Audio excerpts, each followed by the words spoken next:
책보다 책 이야기에 진심인 사람들이 모였습니다. 책을 읽고 이야기를 나누다 결국 책에 잡힌 독서 모임장들이 나누는 책 이야기. 독서 모임장들 책 잡힌 사이 시작합니다. 안녕하세요. 평일에는 브랜드 컨설턴트, 주말에는 독서 모임장으로 활동하는 캡 선생입니다. 안녕하세요. 책으로 세상의 실마리를 발견하는 세실입니다. 안녕하세요. 그냥 나혜입니다. 네, 오늘도 청취자 리뷰 먼저 소개를 해보겠습니다. 랜선 멤버분들이 남겨주신 리뷰인데요. 팟빵에 또 길게 남겨주신 분들이 계세요. 하나씩 저희가 소개를 해볼게요. 첫 번째 댓글 소개, 나혜님 한번 해주시죠. 네. 999-4336님이 남겨주셨습니다. 유튜브보다는 팟빵을 선호하는 애청자로서 제 구독 리스트 가로 열고 매불쇼 일당백 증문즉설 전문세 괄호 닫고에 하나가 더 추가됐네요. 책 욕심이 많아서 사놓고 아직 다 못 읽은 책들도 많은데 얼마 전에 소개해주신 양기자 작가의 모순은 정말이지 띵작이었어요. 제가 직장 생활을 막 시작하던 시기에 나온 책인데 어떻게 이런 책을 아직까지 몰랐지 하는 생각보다는 오히려 인생 경험을 많이 한 지금 보니까 더 가슴에 와닿는 것 같습니다. 트레바리도 여기에서 처음 듣고 찾아봤더니 그런 곳이 있더군요. 고민하다가 하나 등록했는데 잘할 수 있을지 모르겠네요. 암튼 감사합니다. 오래오래 방송해주세요. 와, 가슴이 약간 이 댓글 보고 좀 벅차올랐거든요. 일단 리스트 자체가 네. 여러분들 매불쇼, 그러니까요. 일당백, 증문즉설, 전문세 다 어마무시한 거인 팟캐스트들 사이에 저희가 있어서 영광이었습니다. 네. 그리고 뭔가 움직이게 만들었다는 게 되게 감사하고 또 도움이 되셨으면 좋겠어요. 트레발이라는 데에서 더 좋은 독서 모임을 많이 경험하셨으면 좋겠네요. 맞아요. 네. 그 999-4336님 대단하신 것 같은 게 이렇게 바로 행동하시는 분들이 많지는 않을 것 같거든요. 정말요. 드물죠. 네. 이렇게 바로 하셨다는 게 너무 저희도 영감을 많이 받았고 트레바리에서 나브랜드에 오시면 저랑 나이님을 만날 수 있거든요. 그래서 놀러 오기가 가능해요. 트레바리에서. 네네. 그래서 편하게 놀러 오십시오. 자, 다음은 아티스트 어떻게 읽어야 되나요? 저번에도 제가 네. 망설였는데 아티스틱 SP라는 분이 남겨주신 댓글입니다. 책린이라 할 수 있는 지인에게 불편한 편의점을 추천해서 반응이 좋았어요.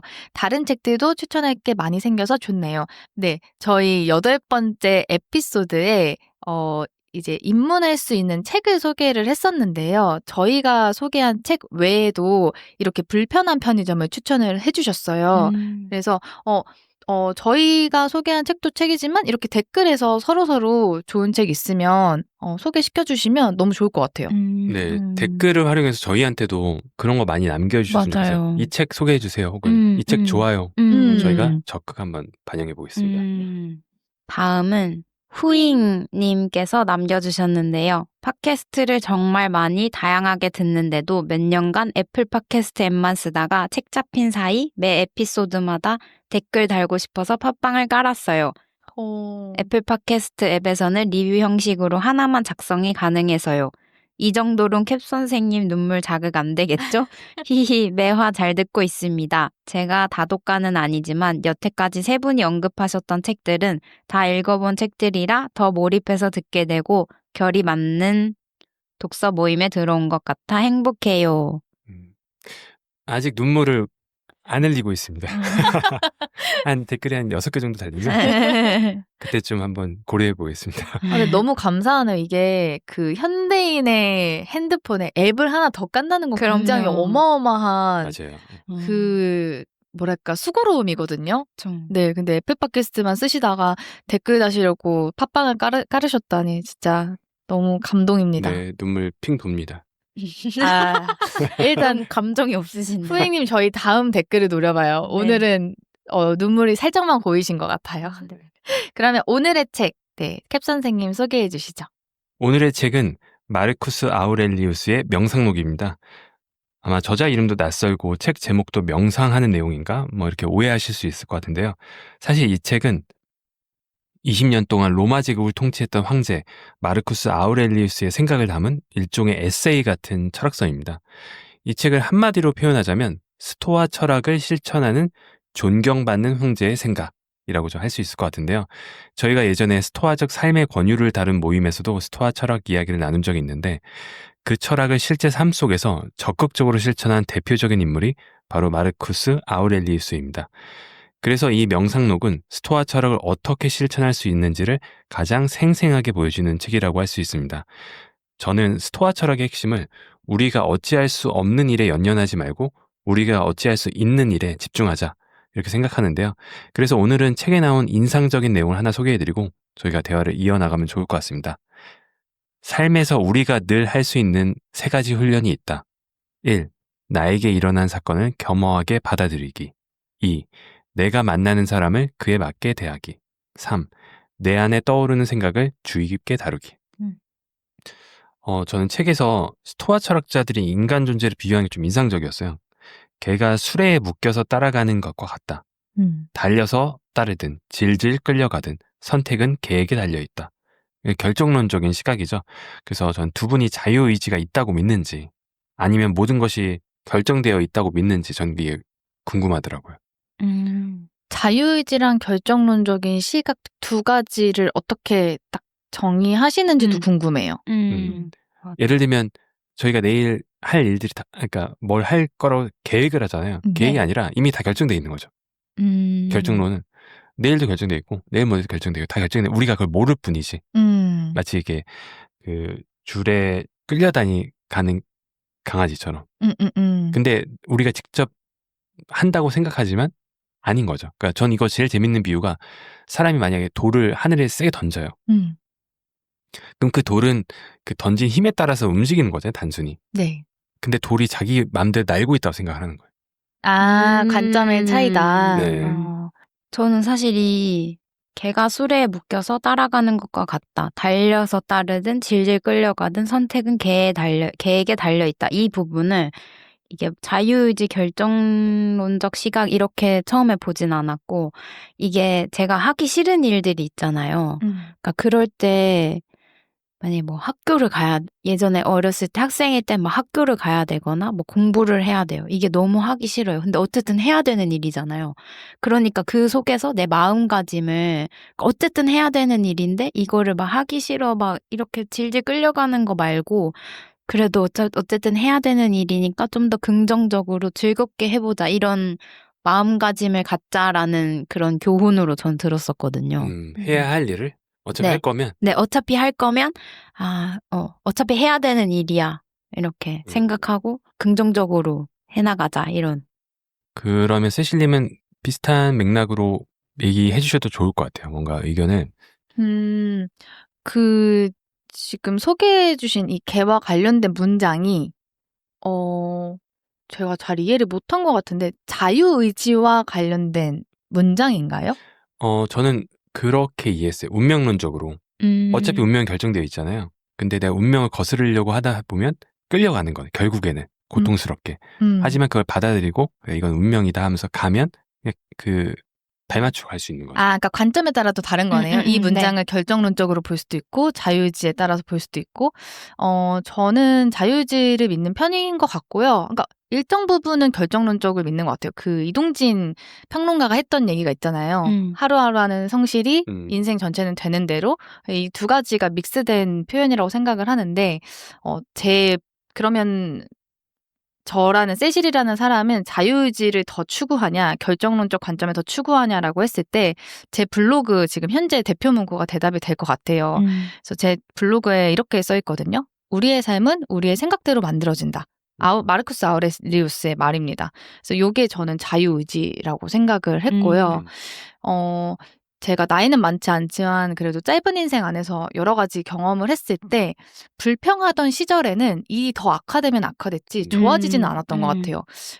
일례로 제가 초등학교 3학년 때 전학을 가서 따돌림을 받은 적이 있었어요. 근데 그때는 이제 제 눈앞에 펼쳐지는 상황들이 전부 다 안 좋게 돌아가는 것처럼 느껴지고 내가 마치 세상에 쓸모없는 존재처럼 그런 생각이 들면서 이런 나에 대한 의심이 되게 지배적이었는데 그럼에도 불구하고 어린 마음에 좀 잘 살고 싶었던 것 같아요.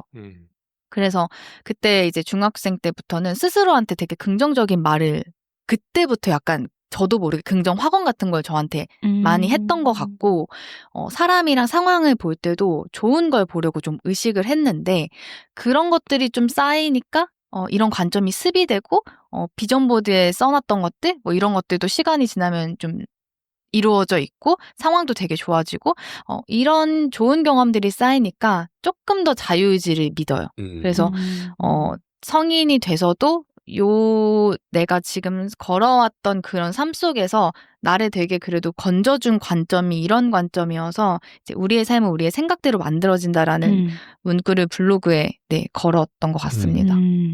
이게 좀 깊은 질문이긴 하잖아요. 그래서 저도 결정론과 어떤 자유의지에 대해서 조금 공부를 해본 적이 있는데 과학에선 이렇게 얘기하더라고요. 과학이 크게 이제 고전역학과 이제 양자역학으로 나눠 볼 수 있는데 고전역학은 우리 눈에 보이는 이 덩어리들에 대해서 한번 보는 거고 양자역학은 진짜 작은 애들 우리 눈에 보이지 않은 그 미시 세계를 다루는 건데 고전역학에서 말하는 거는 결정론에 가까워요. 이거 뭐냐면 우리가 공을 던지잖아요. 네. 근데 뭐 바람의 뭐 속도, 방향, 그리고 내가 던진 힘, 이 모든 걸 고려하면 내가 던진 순간 얘가 어디 도착할지 10초 뒤에 알 수가 있는 거죠. 모든 변수를. 근데 우리가 결정을 못 느끼는 이유는 인간의 몸 내부에서 일어나는 모든 감정과 생각과 이 모든 걸 모르기 때문에 세상에 존재하는 모든 변수를 모르기 때문에 결정되어 있는 그 결과값을 모른다. 라고 고전역학에서는 얘기하는 것 같고 양자역학은 되게 확률적이거든요. 근데 무작위적인 그 확률을 우리가 자유의지라고 말할 수가 없다. 뭐 이런 식으로 얘기하더라고요. 그래서 저는 그 이야기를 듣고 어떻게 생각했냐면 결정됐어. 그럼 내가 뭘 하겠니? 이게 아니라 내가 잘 될 거라는 게 결정돼 있다고 믿는 거죠. 그러니까 잘 돼야지가 아니라 잘 된 걸 알아챘다. 알았다. 나는 잘 될 게 알았다. 그러니까 마음이 너무 편해지는 거예요. 어차피 잘 될 건데 내가 지금 그걸 걱정할 필요가 없는 거죠. 다만 그 잘된 미래의 나에게 부끄럽지 않게 걸어만 가자. 그러니까 도착지는 이를테면 물론 이건 여기부터는 제 뇌피셜과 정신승리이긴 하지만 제가 뉴욕행 비행기를 끊었어요. 그럼 얘가 뭐 회항을 하든 어디 스탑오버를 하든 경유를 하든 결국에 거기 도착할 거죠. 마음 졸일 필요가 없다는 거죠. 그래서 저는 그런 느낌의 결정론을 믿기로 했고 그리고 잘 되는 걸 알았기 때문에 그에 상응하는 노력을 하고 그리고 주위 사람들을 베풀어야겠다. 왜냐하면 난 너무 잘 될 거란 그 복을 받았기 때문에 주위 사람들한테 당연히 베풀지 않으면 이건 되게 뭐랄까 못된 행동이다. 그러면은 지금 저는 캡 선생님이 말씀하신 내용이라고 하면 결정론과 자유의지가 상충되는 개념은 아니라는 느낌을 맞아요. 좀 받았던 것 같아요. 자유의지적 관점으로 내 인생이 결정됐다고 느껴져서. 맞아요. 그리고 이런 주제에 관심이 많으시면 저는 되게 추천드리는 책이 테드 창의 숨이라는 책이 있거든요. 네. 그 단편집에 이 자유의지에 관련된 에피소드가 있어요. 그래서 한번 읽어보시면 좋지 않을까. 좋습니다. 좋아요. 이제 자유의지와 또 연결해서 결국에는 내가 관점을 달리하고 내가 할 수 있는 것들을 이제 해 나가는, 내가 바꿀 수 있는 일에 좀 집중하는 이런 얘기를 이제 마르쿠스 아우렐리우스가 하는데요. 또 그것과 함께 받아들일 어떤 특정한 결과값에 대해서 겸허히 받아들여야 한다는 내용도 많이 나오고, 또 여기 죽음에 대한 얘기도 되게 많이 나와요. 그러니까 메멘토 모리, 좀 죽음이 왔을 때, 죽음이 내 문턱과 앞까지 왔을 때, 코앞까지 왔을 때 나는 어떻게 살아야 되는가, 이런 얘기를 하면서 삶에 대한 수용에 대한 얘기를 많이 하는데, 그럼 우린 삶에서 겸허하게 받아들여야 하는 일과 내가 바꿀 수 있는 일을 어떻게 구분할 수 있을까요? 저는 근데 이게 스토아 철학의 핵심이라고 생각하는데, 이게 결국에 바꿀 수 있는 건 저밖에 없고 저 외에는 아무것도 통제할 수가 없어요. 그래서 결국에는 내가 할 수 있는 최선을 다하되 그 이외의 것에는 어쩔 수 없다. 그냥 그런 겸허히 받아들이는 마음을 가져야 한다는 생각으로 살려고 노력하고 있습니다. 잘 되세요? 아니요. 그냥 그래도 이거를 인식하고 나면 이제 막 제가 어떻게 할 수 없는 외부 요인들이 있잖아요. 뭐 남의 감정이라든지 그런 거에 대해 제가 화가 나거나 막 짜증이 나거나 그럴 때 이렇게 생각하면 나만 손해고 그냥 그 사람의 마음은 내가 어찌할 수 없는 거고 그럼 내가 최선을 다할 수 있는 것까지만 하고 그래도 안 되면 어쩔 수 없다. 그냥 이렇게 좀 다시 한번 생각하게 되는 것 같아요. 그쵸. 이게 되게 중요한 것 같아요. 제가 이 말을 되게 자주 했는데 어떠한 일이 일어나면 그게 바로 결과로 이어지진 않거든요. 제가 그 예시를 많이 듣는데 연인 관계였다고 쳐요. 그러면 이제 남자친구 여자친구가 바람을 폈다. 사건이 일어났어요. 그럼 대부분의 사람은 비극적인 감정으로 이어진다고 생각을 해요. 이 이벤트가 바로 감정으로. 근데 이러한 사건과 어떤 결과적인 어떤 감정이든 무언가 사이에는 그것을 바라본 나의 관점이 있잖아요. 그래서 누가 바람 폈다. 그러면 덕분에 쓰레기 잘 걸렀다라는 믿음이 들어가면 기쁨으로 안도감으로 갈 수 있는 거죠. 맞아요. 그래서 이게 전 스타와처에서 되게 좋은 영향을 받은 부분인데 이거를 아마 ABC 이론이라고 할 거예요. 제가 예전 제 책에도 썼는데 A가 Activating Event라 해서 벌어진 사건 그리고 C는 Consequence, 결과. 근데 그 사이에 Belief, 믿음이 있는 거죠. 어떠한 이벤트에 대해서 내가 어떠한 믿음을 가질 건지에 따라서 결과값이 달라지는 건데 우리는 이벤트가 일어났기 때문에 결과가 정해진다. 그럼 너무 무기력해지는 거예요. 왜냐하면 어떠한 이벤트, 사건이 일어날지 우리가 어떻게 할 수가 없잖아요. 저희가 이거 방송 끝나고 나갔다가 똥을 밟을 수도 있는 거고 그건 저희가 어떻게 통제할 수 없는 일들이 많아요. 물론 똥도 피할 수는 있겠죠. 근데 갑자기 또 피했더니 비둘기가 똥을 싸서 머리에 맞는다. 이거는 어찌할 수 없는 일. 근데 그것에 대해서 그 믿음은 우리가 정할 수 있는 거잖아요. 똥 맞았으니까 로또 사면 대박 나겠다. 기쁨이 될 수도 있는 거고. 그래서 인간이 할 수 있는 그 몇 안 되는 게 딱 그 믿음인 것 같아요. 관점. 사건 어떻게 바라보는지. 그래서 20대 여성 래퍼 중에 캡 선생님이 제일 리스펙하는 이영진 님이 했던 그 말이 생각났어요. 저는 오히려 좋아가 저는 되게 스토아적 사고라고 생각해요. 어떤 안 좋은 상황이 딱 왔을 때 오히려 좋아. 이런 마음으로 임하는 거. 맞아요.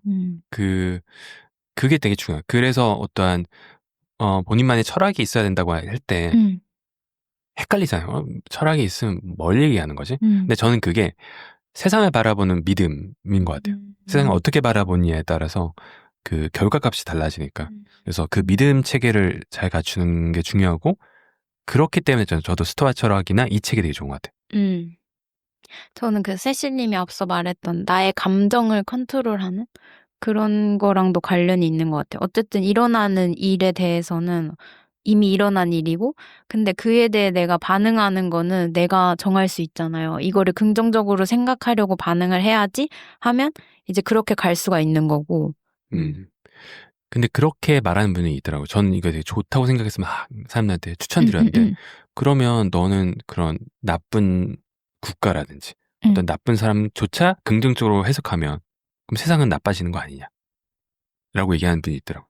그 모든 것을 긍정적으로 생각하라는 투로 생각하시더라고요. 긍정적인 거라기보다는 그냥 받아들이고 그 안에서 내가 할 수 있는 최선을 다하자 약간 그쵸. 이런 느낌이었는데. 저도 그 믿음이란 게 모든 거를 긍정적으로 생각하자가 아니라 모든 것을 이제 나와 세상이 이롭게 믿고 해석하고 내가 할 수 있는 최선을 다하자. 맞아요. 그래서 제가 이걸 얘기를 들으면서 그러면은 그 로마의 최고의 황제라고 불리는 마르쿠스 아우렐리우스도 마르쿠스 아우렐리우스는 그럼 잘했냐? 다 겸허히 받아들이고 다 잘 바꿨냐 하면 저는 그 하늘에 계신 선생님이 제 뇌피셜입니다. 전 아닐 거라고 생각을 해요. 그러니까 잘 안 되니까 두서없는 일기를 쓰지 않았을까? 사실 이 명상록이 그 황제가 전쟁 중에 썼던 일기고 그 일기도 제가 이렇게 한 번씩 얘기하는 그 모닝 페이지처럼 순간순간 떠오르는 내용들이 이렇게 들어가 있어서 어떤 문장은 또 잘 이해가 안 될 때도 있어요. 그게 안 되니까 계속 그 자기 관점으로 좀 오히려 조화 관점으로 좀 해석하고 다잡기 위해서 이렇게 계속 기록을 하지 않았을까라는 생각이 들었고요. 제가 이제 저도 명상록에서 되게 힌트를 많이 얻고 마음이 답답하거나 상황이 내 맘대로 안 되면 저는 무조건 써봐요. 음. 뭐가 속상했는지. 그러니까 바로 내가 여기서 바꿀 수 있는 게 뭘까? 이렇게 쓴다기보다는 처음에 저의 시작은 이거예요. 아, 진짜 속상하다. 부터 이제 시작을 해서 뭐가 속상한지 이런 거 이제 쭉쭉쭉 써보면 조금 그래도 상황이 객관적으로 보이고 여기서 그럼 내가 아무것도 할 수 없을까? 내가 조금이라도 할 수 있는 건 뭘까? 뭐 이런 것들을 적어 나가는데 물론 저보다 훨씬 훌륭하시겠지만 황제도 좀 그런 차원에서 계속 쓰면서 내가 좀 이거는 집착적인 마음이 들고 슬프지만 겸허히 받아들여야 되지 않을까? 그래도 내 밑에 많은 국민들이 있는데 여기서 내가 할 수 있는 일은 뭘까? 이런 걸 좀 생각하지 않았을까라는 느낌이 들어서 읽는데 되게 그분의 어떤 외로움과 고독함과 스스로를 자꾸 다독이면서 일으켜주려고 하는 게 되게 남일 같지 않아서 더 짠했던 것 같아요, 뭉클하고. 그쵸. 그러니까 이분도 힘들었겠죠. 힘들었으니까 힘들지 않았으면 이렇게 쓸 이유가 없는 그쵸. 거예요. 들으면서 되게 좀 명상록이라는 제목이 저도 약간 헷갈렸거든요. 왜 명상록이지 했는데 지금 세실님 말을 들으면서 약간 현대식으로 제목을 바꿔보자면 마르쿠스 아우렐리우스의 모닝 페이지. 괜찮다. 이렇게 좀 너무 가벼워지긴 하는데 핏 전쟁. 전쟁터. 그럴 수 있겠네요. 힘든 나의 마음을 다독이는 모닝 페이지. 네, 뭐 이런 느낌. 되게 가벼워진다. 저는 되게 인상 깊었던 게 또 읽으면서 이분이 뭐 앞부분 쪽에 좀 많이 몰려 있었던 것 같은데 자신의 양아버지에게 이런 걸 배웠고 자기 사촌에겐 이런 걸 배웠고 다른 어떤 자기의 그런 관련된 인물에 대해 이런 것들을 배웠다라고 되게 많이 적혀져 있는 걸 보면서 약간 그게 생각났어요. 공자님의 말씀이 생각났는데 3인행 필류아사 맞나요? 네, 맞아요. 3인행 네, 필요하사. 이게 캡 선생님이 공자를 되게 좋아하시잖아요. 사실은 노자 장자를 더 좋아하긴 하는데 공자도 좋아하죠. 네. 인용을 많이 하셔가지고 맞아요. 제가 캡 선생님 오마주 해보았습니다. 네, 3인행 필요하사. 어떤 네. 뜻이죠? 세 사람이 같이 가면 반드시 나의 스승이 있다.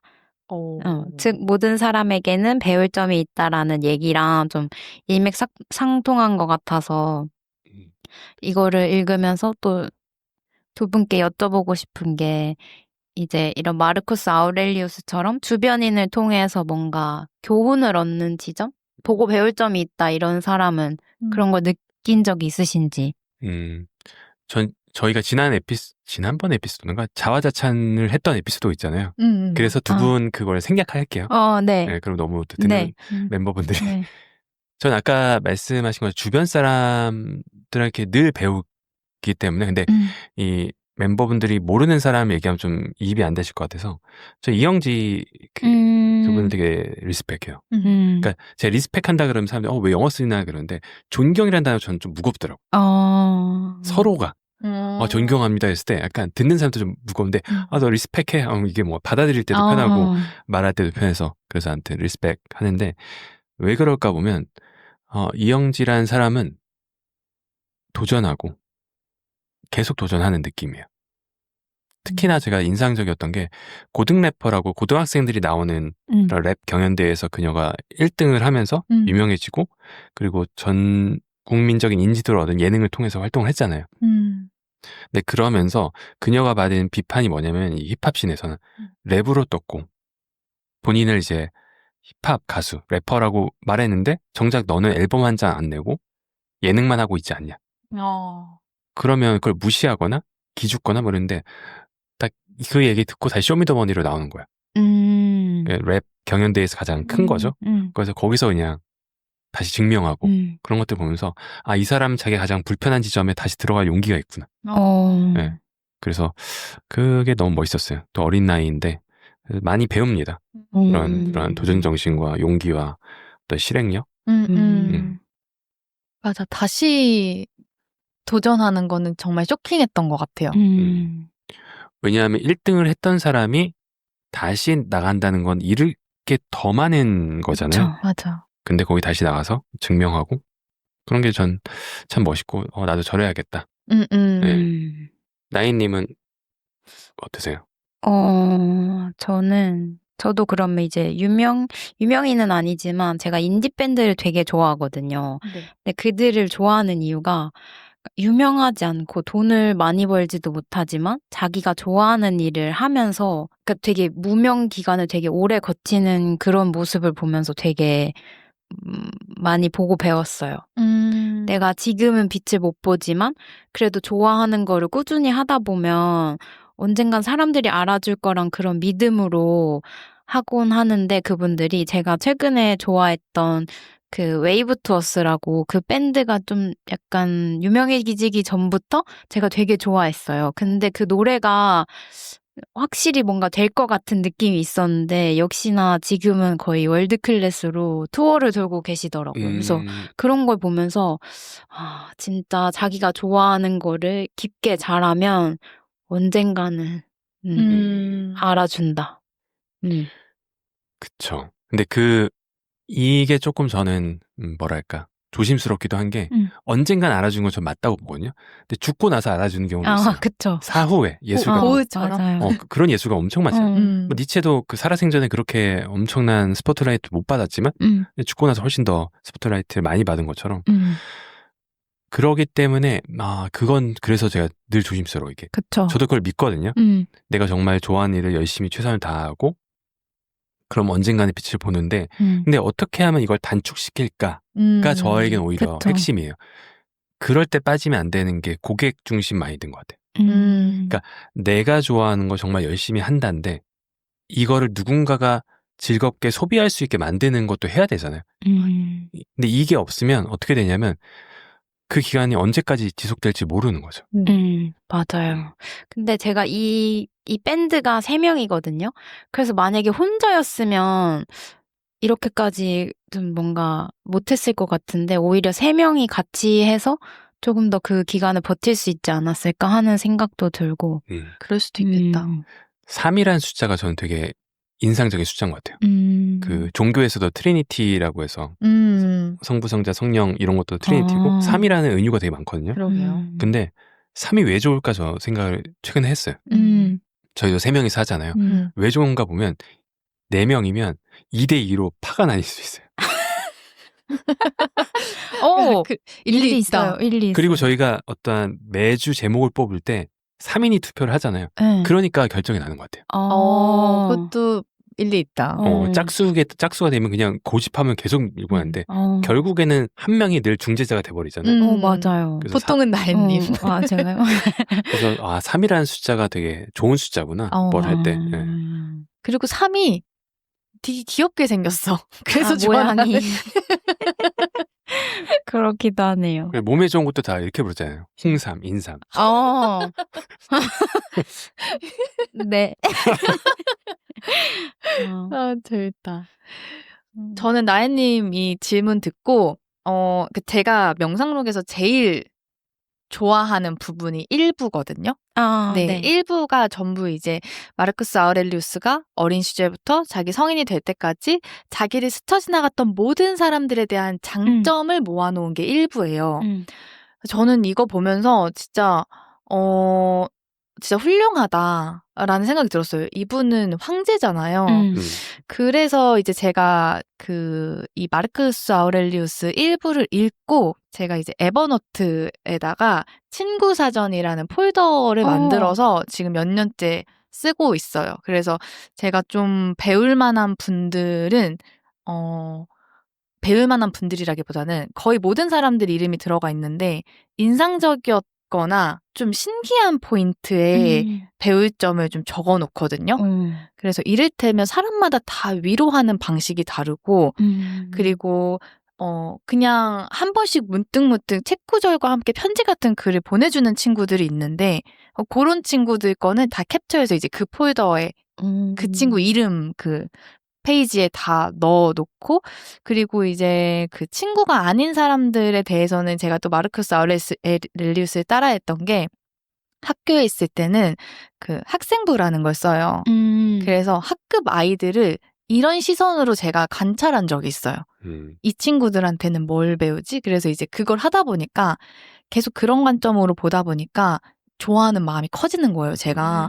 그래서 나중에는 제가 너무 리스펙해서 따로 떡볶이라서 먹으면서 커피차 사고 싶은데 이제 그럴 순 없으니까 그러면 이제 뭐 하나이만 편애하는 것처럼 되니까 이제 나중에 졸업하고 그런 친구들은 제가 또 따로 만나가지고 계속 연락을 하거든요. 그래서 그런 것들이 마르쿠스 아우렐리우스의 이 일부를 보지 않았다면 제가 하지 않았을 것 같은데 딱 첫 해 교직에 처음 딱 섰을 때는 약간의 그런 우월감이 있었던 것 같아요. 난 선생이고 뭣도 없으면서 괜히 이제 막 조종례 시간에 멋있는 얘기 막 하고 근데 생각해보면 딱히 저도 그렇게 안 살았거든요. 그래서 이제 그런 것들을 하면서 나도 말로 하는 사람보다는 마르쿠스 아우렐리우스처럼 좀 모든 사람들한테 좀 배우는 마음으로 실제로 내가 부족하기도 하고 그리고 행동하는 걸 보여주고 싶다라는 생각이 했던 게 인스타그램이었어요. 그 말씀드리니까 또 다른 포인트가 보이네요. 저는 사실 이 포인트에서 내가 만나는 모든 사람으로부터 배워야지란 마인드는 그 사람을 성장하게 만든다고 그 한 파트만 생각했는데 세실님 말을 듣고 보니까 그 피그말리온 효과라고 있잖아요. 그러니까 선생님이 학생들에게 기대감이 커지면 그 학생들도 진짜 그 기대감만큼 성장한다는 거죠. 그런 연구 결과도 있더라고요. 맞아요, 있어요. 그 말인즉슨 내가 모든 사람한테 배우려고 한다 보면 그 사람들을 좋게 보게 되고 그럼 그 사람도 성장하는구나. 그러니까 나만 성장하는 게 아니라 내가 계속 배울 점을 찾다 보면 이 사람 되게 리스펙하게 되는데 그럼 그 사람들도 성장하고 있는 거죠. 그러면 모두를 성장하기 위해서는 이 마인드가 진짜 중요하구나. 저도 이거 질문을 제가 적으면서 뭔가 나도 해봐야겠다 이 생각이 들더라고요. 그래서 이제 세실님이 하시는 그런 친구 사전처럼 저도 한번 만들어봐야겠다는 생각이 들어요. 연말에 편지 쓰기도 되게 좋아요. 기억이 안 나거든요. 나한테 잘해줬던 것들이. 맞아요. 근데 그런 걸 메모해 놓으면은 감사 표현하기도 편한 것 같아요. 저는 이런 거 잘하는 분 너무 부러워요. 저는 사실 뭔가 이렇게 부끄러운 거 잘 못하겠어요. 그래서 감사 표현을 잘 못하고. 잘하시는데? 그래요? 네. 어떻게 하고 싶으신지 한번 살짝만 보여줘 보세요. 뭔가 말투를 되게 이렇게 그렇게 하고 싶으시다는 거 아니에요? 하고 싶다기보다는 그게 저랑 좀 안 맞는 것 같긴 하고. 근데 아무튼 그런 분들 보면 제가 못 가진 부분을 갖고 있어서 좀 부러운 면. 그리고 사람의 단점을 찾는 건 굉장히 쉬운데 장점 찾는 게 진짜 어려운 일이거든요. 맞아요. 진짜 너무 그렇죠. 그 스레드 같은 데도 보면 그 타인의 어떠한 글이나 무언가에 대해서 계속 비판하는 분들이 있거든요. 어떤 사회가 더 나아지기 위해서는 비판이 중요하죠. 근데 비판은 너무 쉬워요. 전 어떤 글을 갖다 줘도 10분 내로 비판할 수 있어요. 근데 말씀하신 대로 어떠한 글을 주더라도 10분 만에 좋은 칭찬을 할 수 있냐? 그럼 힘들어요. 왜냐면 내가 동하는 글만 칭찬하기 쉽잖아요. 근데 그렇지 않고 나와 의견이 다르거나 내가 인정하지 못하는 부분에서도 내가 좋은 점을 발견할 수 있나? 그건 너무 어려운 일이죠. 그래서 저는 그래서 그런 걸 피하려고 해요. 왜냐하면 우리는 어떠한 걸 접하면 안 좋은 부분 찾기가 너무 쉽잖아요. 그래서 억지로라도 좀 좋은 점을 찾는 것도 연습이 필요하겠구나. 맞아요. 지금 세실님한테 하나 배울 점, 사람의 장점을 찾는. 저는 그건 저의 특장점인 건 맞는 것 같습니다. 맞아요. 지금 또 이렇게 장점을 발견하셨네요. 네. 하나 획득. 그러면 저희 대화를 마무리하기 전에 좋았던 구절 하나씩 공유하면서 마무리를 해볼까 봐요. 매번 읽을 때마다 꽂히는 구절이 다르기는 한데 저는 이번에 꽂힌 구절은 3부에 나온 구절입니다. 늘 쾌활함을 잃지 말고 외부의 도움 없이 네 자신의 힘으로 해나가며 다른 사람이 주는 편안함을 물리치고 스스로 서라. 네가 스스로 바르게 서야 하고 남의 도움을 받아서거나 남이 너를 바르게 세우게 해서는 안 된다. 네. 저도 이거 밑줄 쳐놨어요. 진짜요? 네. 그래서 이 부분이 좋았던 이유는 뭐냐면 우리 되게 좋은 시대에 살고 있어서 배우고자 하면은 인터넷상에서도 뭐든지 배울 수 있고 피드백 주시는 분들도 많은데 저는 결국에는 혼자 해야 되는 것 같아요. 이걸 꼭꼭 씹어 먹고, 근데 그 시간들이 되게 지난하고 힘든데 결국은 내가 해야지 내 것이 되더라고요. 그렇죠. 그래서 요즘도 아무튼 제 업에 있어서도 늘 느끼는 느낌이고, 근데 이 와중에 쾌활함을 잃지 말아야겠다. 이 구절이 아주 쏙 들어와서 이 쾌활함과 스스로 서는 힘, 이 두 가지를 가지고 남은 2분기인가요? 남은 2분기를 살아내면 좋겠다는 생각을 했습니다. 저는 어떤 딱 문장은 아니고 제가 좋았던 거는 이제 언제나 그 대상 자체를 보라는 구절이 있거든요. 그러니까 겉모습 이면에 있는 진짜를 바라보고 그걸 분석해서 파헤쳐라 이런 내용이 있었는데 그 어떻게 파헤칠까 그러면 결국 이 사람이 얘기하는 거는 원인을 보고 본질을 보고 목적을 보고 그 존재하는 시간의 길이를 봐라. 조금 어렵긴 한데 제가 사실 이거 그 번역서를 안 봐가지고 제가 제 나름의 번역을 하고 있어요. 아, 네네. 다를 수 있어요. 원서로 원서를 읽으셨다고. 죄송합니다. 일르기 원서를 아, 읽었대요. 아, 네. 아무튼 그래서 저는 그게 되게 중요한 것 같아요.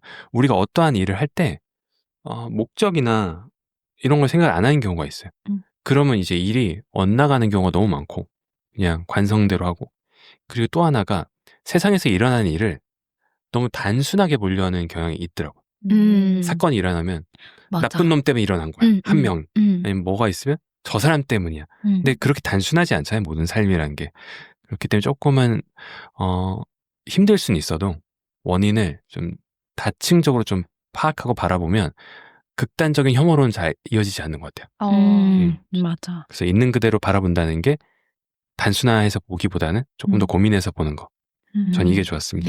감사합니다. 네. 나인님은요? 저는 주로 스토아 철학을 읽으면 좀 마음 다스리기에 많이 활용을 하거든요. 그래서 제가 힘들 때마다 좀 특히 인간관계에 대해서 복잡할 때도 많이 읽게 되는데, 여기 명상록에서는 판단을 하지 말라.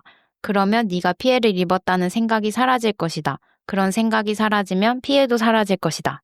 이 부분을 참 좋아합니다. 좋네요. 네. 전 이런 구절들 들으면 약간 불교 같기도 해요. 맞아요. 비슷해요. 좀 비슷한 음. 맥락이 있죠. 네. 연결되는 지점이 있는 것 같아요. 네. 네. 그럼 오늘 책 잡힌 사이, 오늘은 마르쿠스 아우렐리우스 명상록으로 이야기를 나눠보았는데요. 오늘 대화는 스치는 모든 사람이 스승, 그리고 마르쿠스 아우렐리우스의 모닝 페이지, 핏 전쟁터로 마무리를 하겠습니다. 여러분의 메일을 받고 있습니다. 3readingreaders@gmail.com으로 책 잡힌 사이에 하고 싶은 이야기, 나누고 싶은 고민, 광고 문의를 자유롭게 보내주세요. 메일은 팟캐스트 공지사항에서도 확인할 수 있습니다. 그럼 저희는 다음 주에 무라카미 하루키의 달리기를 말할 때 내가 하고 싶은 이야기로 돌아오겠습니다. 다음 주 모임은 일요일입니다. 책 잡고 만나요.